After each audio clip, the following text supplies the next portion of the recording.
e-commerce, expansion des ventes sur Facebook.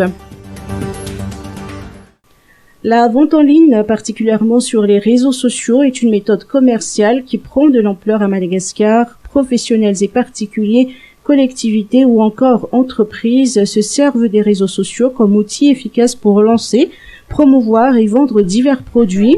Toutefois, les ventes en ligne, notamment sur Facebook, ne sont pas encore régies par les textes en vigueur sur l'e-commerce Madagascar. Gilles Razaf-Salam, consultant expert local sur le commerce électronique, nous apporte plus de précisions. En fait, c'est vrai qu'il y a une vraie prolifération des ventes.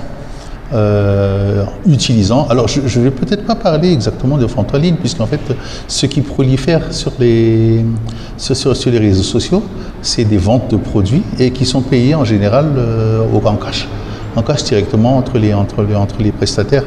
Donc, ce n'est pas proprement parler de la vente en ligne, mais c'est vrai que c'est un mécanisme qui est en train de prendre beaucoup d'ampleur, et aux grandes dames d'ailleurs des entreprises de e-commerce formelles qui existent déjà et qui fonctionnent déjà très bien, et qui eux s'évertuent à être dans le formel, parce qu'il faut savoir que sur les réseaux sociaux, Facebook en l'occurrence, les ventes se font pratiquement de la main à la main, et ce ne sont pas des ventes formelles, ce qui pose beaucoup de problèmes en fait en termes d'abord c'est vrai en termes fiscaux, mais surtout aussi en termes de sécurité des transactions, puisque les consommateurs qui utilisent ce genre de commerce prennent des risques.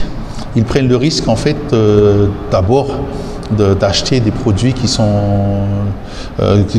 mauvais, des produits qui ne sont pas de qualité, alors que la loi, notamment la loi sur les transactions, est très claire sur ce volet-là. Vous avez le droit en fait de rendre au bout sous un délai de 1 semaine, vous avez le droit de rendre les produits que vous avez achetés si vous jugez qu'ils ne sont pas conformes. Or, si vous l'achetez sur un réseau informel, c'est sûr que vous n'êtes pas couvert par cette loi-là. Donc le consommateur prend des risques quand il ne passe pas par des organismes formels. Le secteur informel électronique est également de plus en plus prisé.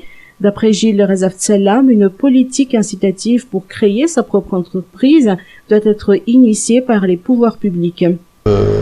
Malheureusement, cette prolifération n'est peut-être pas bonne pour tout le monde, mais